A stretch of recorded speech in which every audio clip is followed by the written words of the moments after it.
नमस्कार दोस्तों, स्वागत है आप सबका आपके अपने YouTube चैनल रुद्र हिंदी गुरु में। बच्चों, आज हम पढ़ेंगे पाठ भक्तिन, जिसके लेखिका हैं महादेवी वर्मा।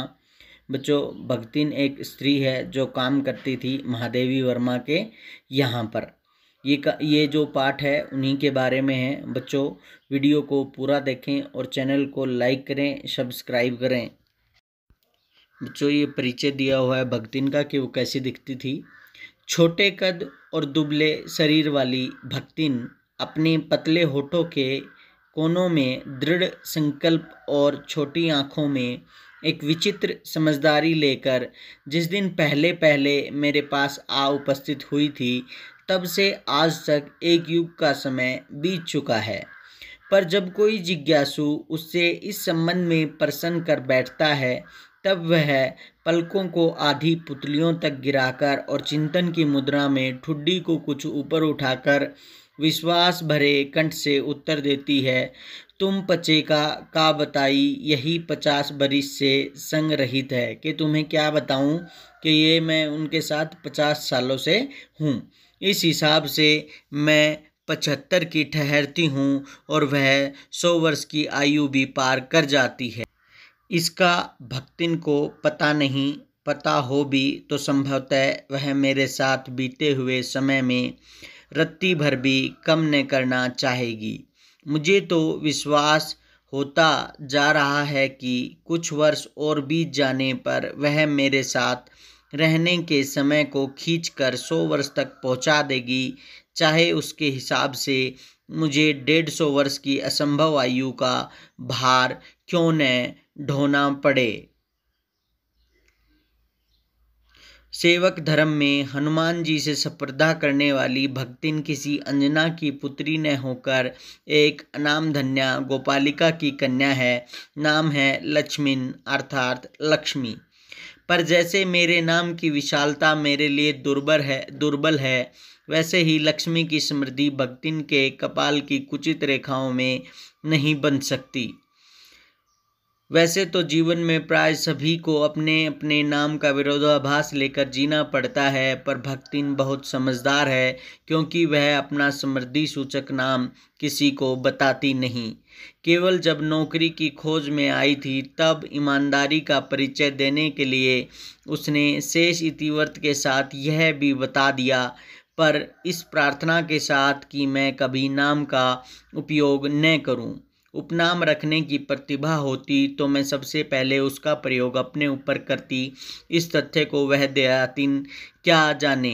इसी से जब मैंने कंठी माला देखकर उसका नया नामकरण किया, तब वह भक्तिन जैसे कवित्वहीन नाम को पाकर भी गदगद हो उठी, प्रसन्न हो गई। गदगद मीन्स हैप्पी। भक्तिन के जीवन का इतिवृत्त बिना जाने हुए उसके स्वभाव को पूर्णतः क्या अंशतः समझना भी कठिन होगा। वह ऐतिहासिक झांसी में गांव प्रसिद्ध एक सुरमा की एकलौती बेटी ही नहीं, विमाता की किंवदंती बन जाने वाली ममता की छाया में भी पली है। 5 वर्ष की वय में उसे होंडिया ग्राम के एक संपन्न गोपालक की सबसे छोटी पुत्रवधू बनाकर पिता ने शास्त्र से 2 पग आगे रहने की ख्याति कमाई और 9 वर्षीय युवती का गोना देकर विमाता ने बिना मांगे पराया धन लौटाने वाले महाजन का पुण्य लूटा। पिता का उस पर अगाध प्रेम होने के कारण स्वभावतः ईर्ष्यालु और संपत्ति की रक्षा में सतर्क विमाता ने उनके मनों तक रोग का समाचार तब भेजा जब वह मृत्यु की सूचना भी बन चुका था। रोने पीटने के अपशकुन से बचने के लिए सास ने भी उसे कुछ न बताया। बहुत दिन से नहर नहीं गई, सो जाकर देख आवे, यही कहकर और पहना उठाकर सास ने उसे विदा कर दिया।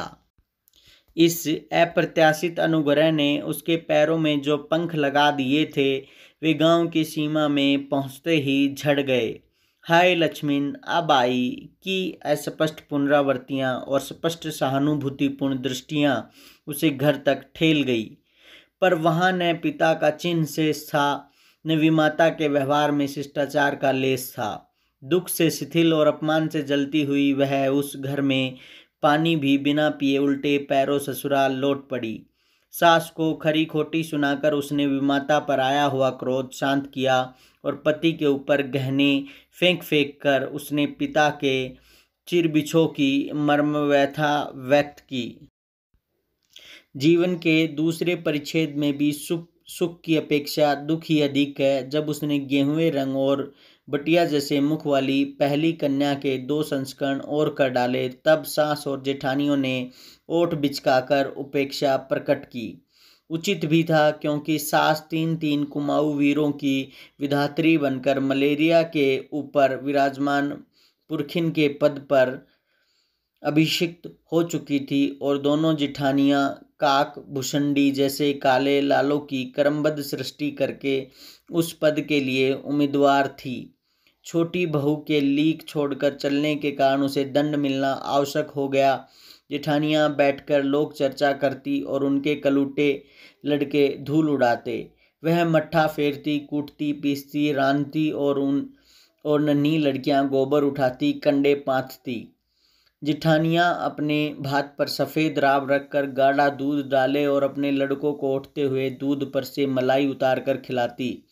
वह काले गुड़ की डली के साथ कठौती में मट्ठा पाती और उसकी लड़कियां चने बाजरे की घुघरी चपाती। इस दंड विधान के भीतर कोई ऐसी धारा नहीं थी जिसके अनुसार खोटे सिक्कों को टकसाल जैसी पत्नी से पति को विरक्त किया जा सकता। सारी चुगली चबाई की परिणति उसके पत्नी प्रेम को बढ़ाकर ही होती थी। जिठानियाँ बात बात पर धमाधम पीटी कुटी जाती, पर उसके पति ने उसे कभी उंगली भी नहीं छुआई। वह बड़े बाप की बड़ी बात वाली बेटी को पहचानता था। उसके अतिरिक्त परिश्रमी, तेजस्विनी और पति के प्रति रोम रोम से सच्ची पत्नी को वह चाहता भी बहुत रहा होगा, क्योंकि उसके प्रेम के बल पर ही पत्नी ने अलगोजा करके सबको अंगूठा दिखा दिया। काम वही करती थी, इसलिए गाय भैंस, खेत खलियान, अमराई के पेड़ आदि के संबंध में उसी का ज्ञान बहुत बढ़ा चढ़ा था। उसने छाँट छाँट कर ऊपर से असंतोष की मुद्रा के साथ और भीतर से पुलकित होते हुए लिया। वह सबसे अच्छा भी रहा। साथ ही परिश्रमी दंपति के निरंतर प्रयास से उसका सोना बन जाना भी स्वाभाविक हो गया। धूमधाम से बड़ी लड़की का विवाह करने के उपरांत पति ने घरौंदे से खेलती हुई 2 जो कुछ कन्याओं और कच्ची गृहस्थी का भार 29 वर्ष की पत्नी पर छोड़कर संसार से विदा ली।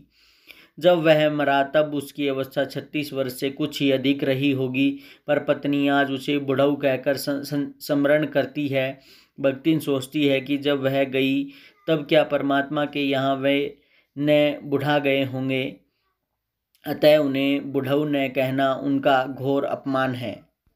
हाँ, तो भक्तिन के हरे भरे खेत, मोटी ताजी गाय भैंस और फलों से लदे पेड़ देखकर जेठ जिठोतों के मुंह में पानी भराना ही स्वाभाविक था। इन सब की प्राप्ति तो तभी संभव थी जब भई यह दूसरा घर कर लेती, पर जन्म से खोटी भक्तिन इनके चकमे में आई ही नहीं। उसने क्रोध से पांव पटक पटक कर आंगन कंपायमान करते हुए कहा, हम कुकरी बिलारी न होए, हमार मन पसाई तो हम दूसरा के जाब नाही, तो तुम्हारे पचे की छाती पे हो रहा बुझब और राज करब समझू करी। उसने कहा कि नहीं, मैं किसी और दूसरे के साथ शादी नहीं करूँगी, तुम लोगों की छाती पर ही यहीं राज करूँगी। उसने ससुर अजिया ससुर जाने के पीढ़ियों के ससुर गणों की उपार्जित जगह जमीन में से सुई की नोक बराबर भी देने की उदारता नहीं दिखाई। इसके अतिरिक्त गुरु से कान फुकुआ, कंठी बांध और पति के नाम पर घी से चिकने केसों को समर्पित कर अपने कभी न टलने की घोषणा कर दी। भविष्य में भी संपत्ति सुरक्षित रखने के लिए उसने छोटी लड़कियों के हाथ पीले कर उन्हें ससुराल पहुंचाया और पति के चुने हुए बड़े दामाद को घर जमाई बनाकर रखा। इस प्रकार उसके जीवन का तीसरा परिच्छेद आरंभ हुआ। भक्तिन का दुर्भाग्य भी उससे कम हठी नहीं था। इसी से किशोरी से युवती होते ही बड़ी लड़की भी विधवा हो गई। भई यह से पार न पा सकने वाले जेठों और काकी को परास्त करने के लिए कटिबद्ध जिठोतों ने आशा की एक किरण देख पाई। विधवा बहन के गठबंधन के लिए बड़ा जिठौत अपने तीतर लड़ाने वाले साले को बुला लाया, क्योंकि उसका हो जाने पर सब कुछ उन्हीं के अधिकार में रहता। भक्तिन की लड़की भी माँ से कम समझदार नहीं थी, इसी से उसने वर को नापसंद कर दिया। बाहर के बहनोई का आना चचेरे भाइयों के लिए सुविधाजनक नहीं था, अतः यह प्रस्ताव जहाँ का तहाँ रह गया। तब वे दोनों माँ बेटी खूब मन लगाकर अपनी संपत्ति की देखभाल करने लगी और मान न मान में तेरा मेहमान की कहावत चरितार्थ करने वाले वर के समर्थक उसे किसी न किसी प्रकार पति की पदवी पर अभिषिक्त करने का उपाय सोचने लगे। एक दिन माँ की अनुपस्थिति में वर महाशय ने बेटी की कोठरी में घुसकर भीतर से द्वार बंद कर लिया और उसके समर्थक गांव वालों को बुलाने लगे। युवती ने जब इस डकैत वर की मरम्मत कर कुंडी खोली तब पंच बेचारे समस्या में पड़ गए। तीतरबाज युवक कहता था वह निमंत्रण पाकर भीतर गया और युवती उसके मुख पर अपनी 5 उंगलियों के उभार में इस निमंत्रण के अक्षर पढ़ने का अनुरोध करती थी। अंत में दूध का दूध पानी का पानी करने के लिए पंचायत बैठी और सबने सिर हिला हिलाकर इस समस्या का मूल कारण कलयुग को स्वीकार किया। अपीलहीन फैसला हुआ कि चाहे उन दोनों में एक सच्चा हो या चाहे दोनों झूठे, पर जब वे एक कोठरी से निकले तब उनका पति पत्नी के रूप में रहना ही कलयुग के दोष का परिमार्जन कर सकता है। अपमानित बालिका ने ओठ काटकर लहू निकाल लिया और मां ने आग्नेय नेत्रों से गले पड़े दामाद को देखा। संबंध कुछ सुखकर नहीं हुआ, क्योंकि दामाद अब निश्चित होकर तीतर लड़ाता था और बेटी विवश क्रोध से जलती रहती थी। इतने यत्न से संभाले हुए गाय ढोर खेती बाड़ी जब पारिवारिक द्वेष में ऐसे झुलस गए कि लगान अदा करना भी भारी हो गया। सुख से रहने की कौन कहे। अंत में एक बार लगान न पहुंचने पर जमींदार ने भक्तिन को बुलाकर दिन भर कड़ी धूप में खड़ा रखा। यह अपमान तो उसकी कर्मठता में सबसे बड़ा कलंक बन गया। अतः दूसरे ही दिन भक्तिन माई के विचार से शहर आ पहुंची। कमाई घुटी हुई चांद को मोटी मैली धोती से ढांके और मानो सब प्रकार की आहट सुनने के लिए कान कपड़े से बाहर निकाले हुए भक्तिन जब मेरे यहाँ सेवक धर्म में दीक्षित हुई तब उसके जीवन के चौथे और संभवतः अंतिम परिच्छेद का जा अथवा इसकी इति अभी दूर है। भक्तिन की वेशभूषा में गृहस्थ और बैरागी का सम्मिश्रण देखकर मैंने आशंका से प्रश्न किया, क्या तुम खाना बनाना जानती हो? उत्तर में उसने ऊपर के होठ को सिकोड़ और नीचे के अधर को कुछ बढ़ाकर आश्वासन की मुद्रा के साथ कहा, ई कौन बड़ी बात आए, रोटी बनाई जानी, दाल रांध लेत है, साग भाजी छौंक सकित है और बाकी का रहा। दूसरे दिन तड़के ही सिर पर कई लोटे औंधा कर उसने मेरी धुली धोती जल के छींटों से पवित्र कर पहनी और पूर्व के अंधकार और मेरी दीवार से फूटते हुए सूर्य और पीपल का 2 लोटे जल से अभिनंदन किया।